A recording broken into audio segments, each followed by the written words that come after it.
So, Idris, I watched the movie, loved it, laughed in all the right places. I mean, there's a lot of humour in there as well as all of the kind of high octane stuff. But talking about your character, Brixton, he's a bit of a war machine. Let's put it that way. Basically, he's pretty much he's a soldier that basically has a job. They gave him a new spine, a little bit of a rejig, you know what I mean? Gave him some technical enhancements, and he's just a man on a drive, you know. The script had a little bit more of a sort of like a backstory to why and how, but the film, we sort of ended up editing some of that stuff out. So what you get is my character has just got this particular like drive. He's quite contrasty from the very humorous parts of the film.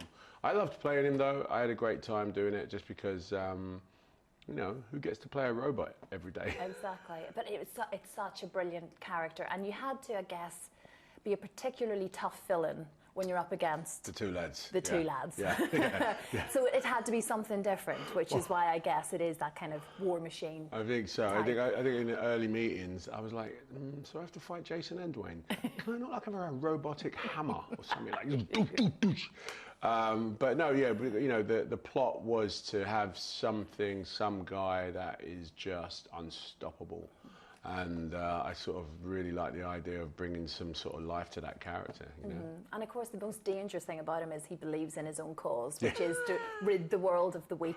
Yeah. And he did a fairly good job of trying to attempt it, let's put it that way. Well, you know, what comes across in the film is that he works for someone, and Etheon is his company that he works for, and they have some very strange ideas about what should happen to humanity, and he believes it all. Not to mention he's got this massive ego. Yes. He just thinks he's the best thing since sliced bread. But no, it was good. It was good working with the two lads. You know, Jason and Dwayne are probably the biggest action stars in the world, and literally? so literally, like, you know, two massive heads. No, I'm joking. And the two of them, you know, were really open to the idea of just Idris coming in to kick them down a bit. And the director, David Lynch, just had a really great vision.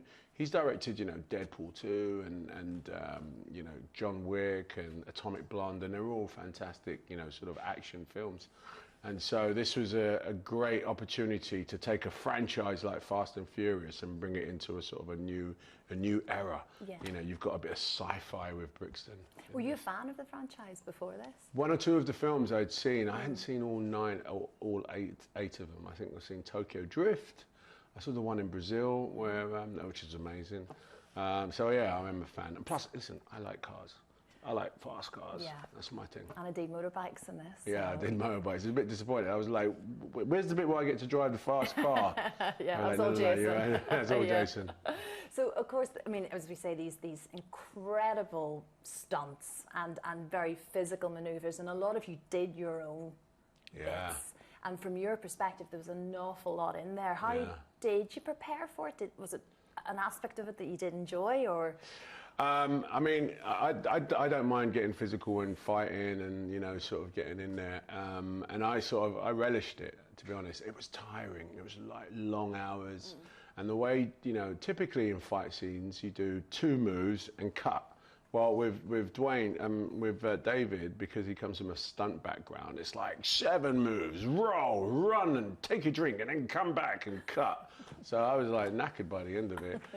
So most of the training for it was about endurance, so that we could keep up with the pace. Yeah, for me, I loved Vanessa Kirby, or Hattie in the movie, but I mean, a lot of us will of course know her from Prince Margaret. I know, very in The Crown. So if you think of that character and then think of absolutely everything that's opposite to that, that is what she is. And this, for me, she was fantastic. And from that physical kind of perspective, I loved her. 5 minutes in, I thought, oh gosh, I just want to be her. She's fantastic. You know, in this day and age, you know, we're talking about sort of gender equality and all that. And I found it very refreshing that, you know, Hattie, her character, you know, she's just as badass as all of the male characters.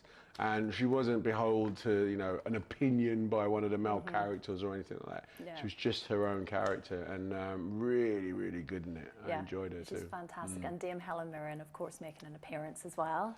The Dame, the Dame, and it's, you know, and even if it's a short enough part, but she owns it. She owns everything, doesn't she? She killed it. She's very good in it.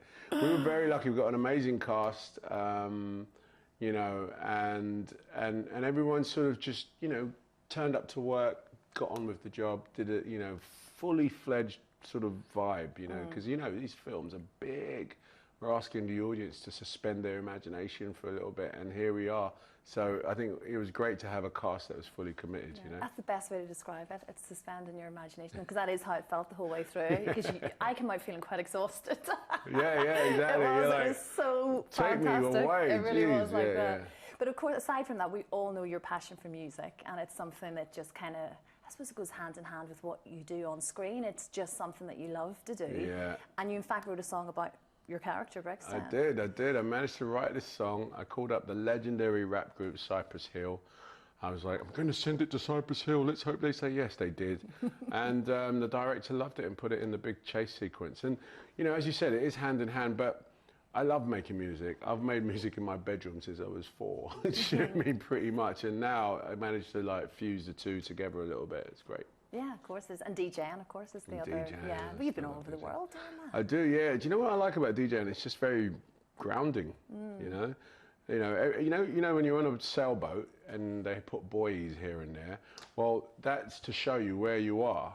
And DJing is a bit like that for me. It's just to ground me. Like, okay, yeah, you're doing the big movies and that's great, but when you're DJing in front of 2,000 people, they don't care if you're a movie star. They just like to see, you know, have a good time. It is. It's all about the music, and of course, then the royal wedding was always kind of going to make the headlines, and your name, of course, then was part of that. And there were lots of whispers of Whitney Houston being asked to be played and all sorts. Those special occasions have got to go down in the memory banks, really, don't they? I mean, I feel very privileged to be able to have played for my friend Harry and Meghan's wedding. You know, they had an amazing time. I was part of that, and everyone there had a great time. And you know what, you can't ask for more as a DJ is to be asked to do something like that. Absolutely not. And of course, your own wedding not so long ago as well. Congratulations. Thank you very much. You're still in that honeymoon period, really, I guess. Yeah. It's quite nice, isn't it? No, we had an amazing wedding. My whole family and friend network and work network were all there. We all just sort of had a good time. Oh, it's the best. I'd do mine all over again. Yeah, I know. Well, would you though, really? Because the headache. The stress of it, yeah. But I'd like to just turn up and do the party stress. bit. Oh my God. My wife, she was a champion. She took a lot of it on her shoulders because I was working a lot, but you know, it was a great day. I did as well. Funny enough, in my household, it was my husband did very little. Anyway, you're going to edit that out, I know you. No, I don't mind if you keep it in. Of course, you do so many other things. Cats, the musical film, is going to be coming up later on this year. Yeah. I think it's December and Christmas, I think. Oh, fantastic. And there's a huge lineup there as well. Taylor Swift, I think, Taylor Swift, James Corden. Judi Dench is in there. Jennifer Hudson. I mean, it goes on. Ian McKellen, he's amazing in the film. He's just heartbreaking. Really good film. Really good character. Lots of I mean, the play, the musical is one of the most successful musicals in the world. And so to see it come to life in film is going to be very special for people, you know. It was something a bit different for you. When you saw it straight away, would you not seen my previous cat performances? No, I didn't seem to find it before I came here today. But were you a fan of the musical? Like, would it have been something that always kind of interested you? Or was weirdly enough, I hadn't seen the actual show. Yeah. But the music, I know, you know, all the classics from Cats. But so as soon as I got the part, I was like, what? And I really sort of jumped into it, you know. So, as I say, we've covered so many of these things that you do, and you're clearly very talented. Is writing then something that you kind of want to continue with as well, aside from the performing aspect of it? Is that still something that kind of floats your boat? Yeah, when I grow up. When I grow up from this, you know what I mean? I totally know what you mean. The discipline of writing is, you know, I admire it. I don't take it lightly, and I've tried.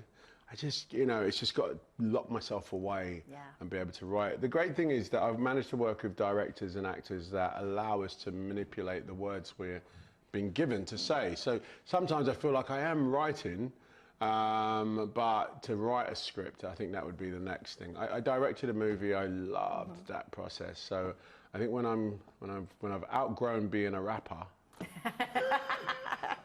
I'll start writing films. Start writing, yes, when you're all grown up, exactly.